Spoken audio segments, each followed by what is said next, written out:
Que el Dios Trino, Padre, Hijo y Espíritu Santo sea con nosotros hoy y siempre.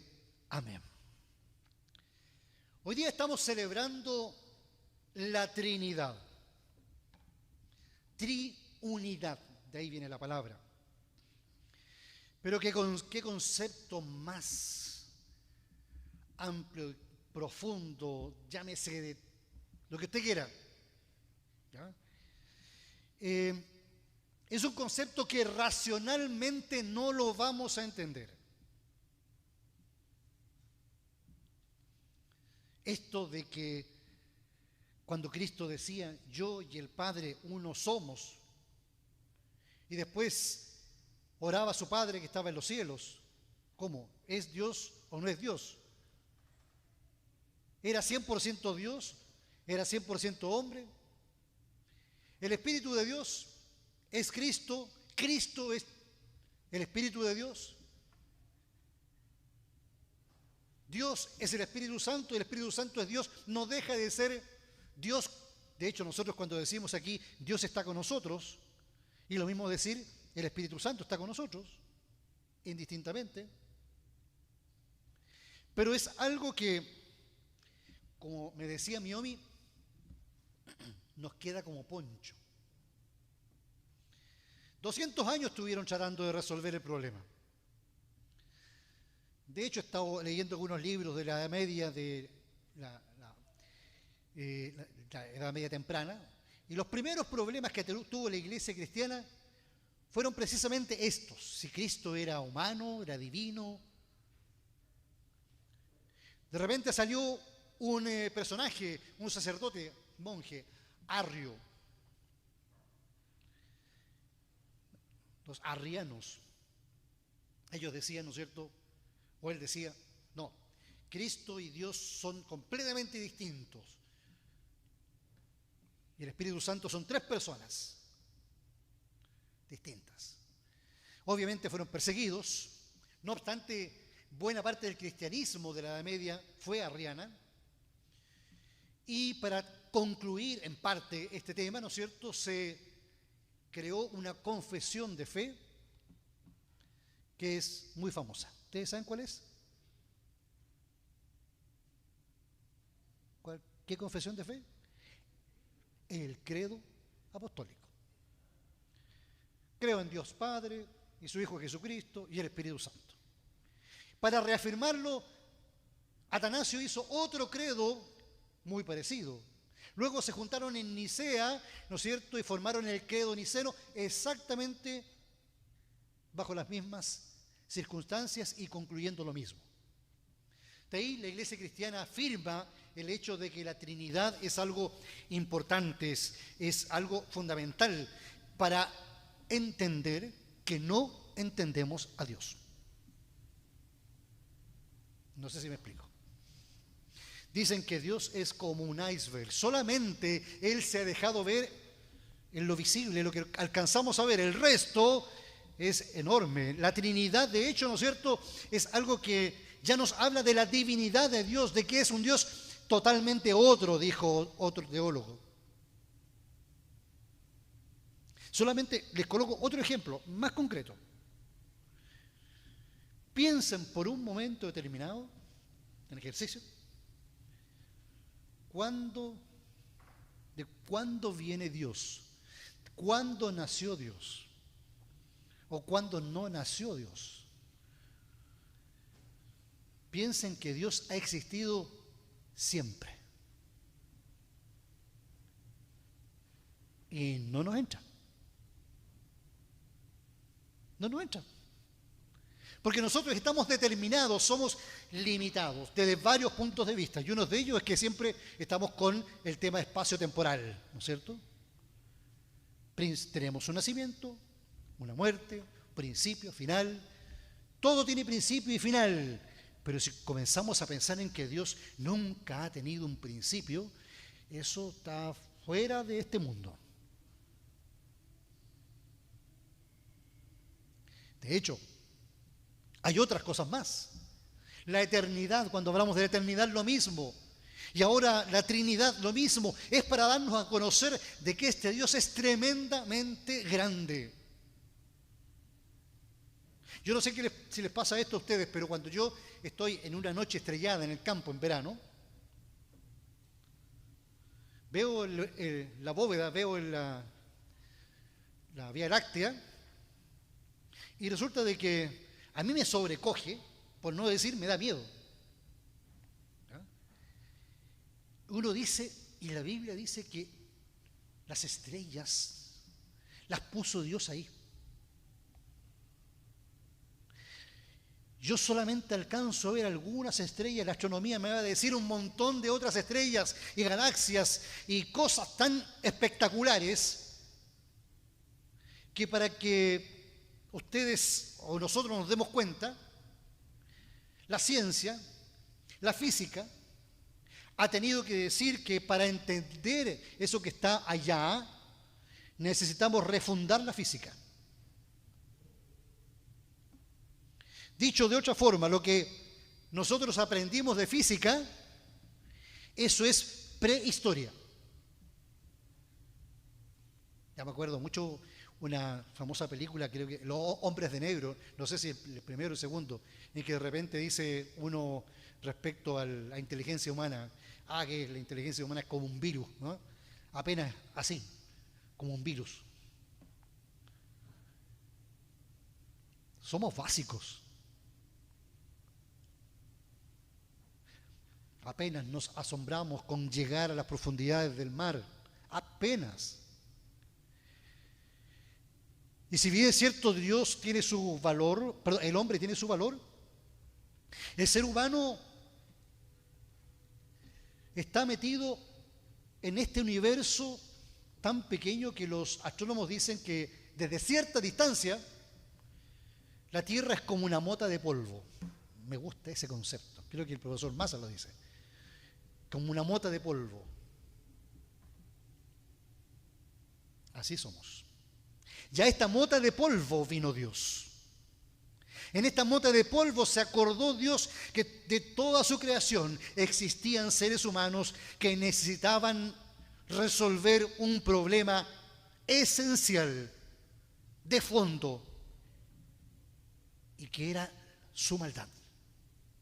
Maldad que no le hacía vivir bien unos con otros, que se mataban unos con otros, que se odiaban unos con otros. Y Dios viene a intervenir en esta mota de polvo y a mostrar su amor para con nosotros, en que siendo aún pecadores, Cristo, Dios, murió por nosotros. Por eso que es tan grande este Dios. Porque el amor de Dios no tendría por qué haber bajado, lo hizo. No tenía ninguna lógica. El amor de Dios es una de las cosas más misteriosas del mundo. Si nosotros ofendimos a Dios a través de su ley, si nosotros no cumplimos sus mandamientos, ¿por qué Él tuvo que venir? Es por eso que Dios se nos presenta hoy día como ese Dios que realmente es fenomenal. Como yo digo, es de otro mundo. Tanto es así que una vez, no sé si ustedes se acuerdan, el primer cohete que llegó a la Luna, ¿cuál fue? El Apolo 11, ¿no? El 11. ¿Ya? Un astronauta se bajó, Aldrin, ¿no es cierto? ¿Con qué se bajó? Con una Biblia. Primera vez que llegan a la Luna y se bajan con una Biblia, los norteamericanos. Y él pisando la Luna, de fondo se ve la Tierra. Imagínense esa imagen. Hermosa la mitad, porque la otra estaba de noche, así que se veía la parte de día.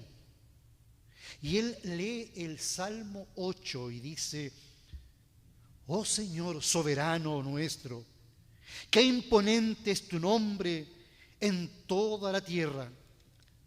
Has puesto tu gloria sobre los cielos. Cuanto contemplo tus cielos, obra de tus dedos, la luna y las estrellas que allí fijaste, me pregunto, ¿quién es el hombre para que pienses en él? ¿Quién es el ser humano para que le tomes en cuenta? Lo encuentro espectacular, porque aquí lo más importante es reconocer a este Dios. Precisamente,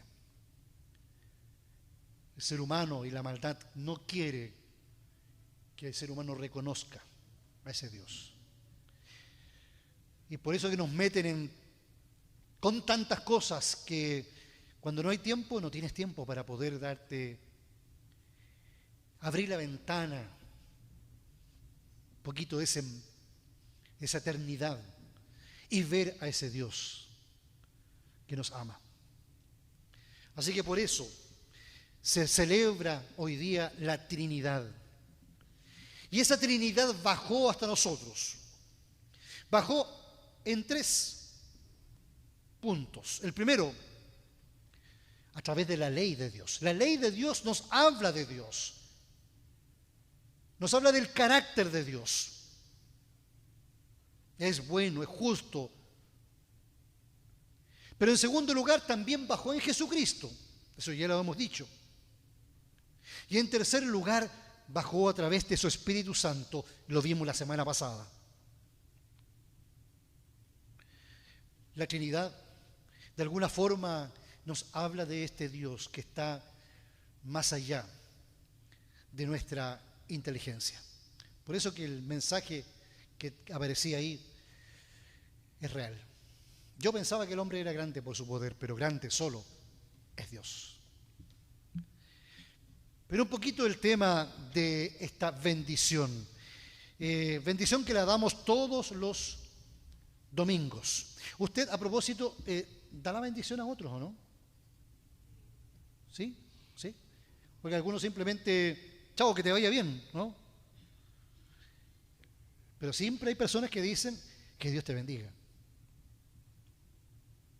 Y saben ustedes, es tan importante esto de tomar a la Trinidad y decir Dios te bendiga, que dice, voy a volver a leer el versículo final.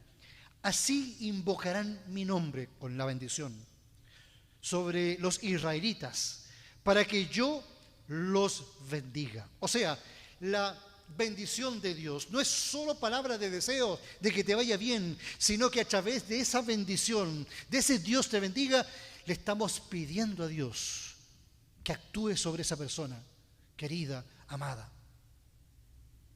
Ahí la palabra, estuvimos viendo un poco, la palabra se hace carne.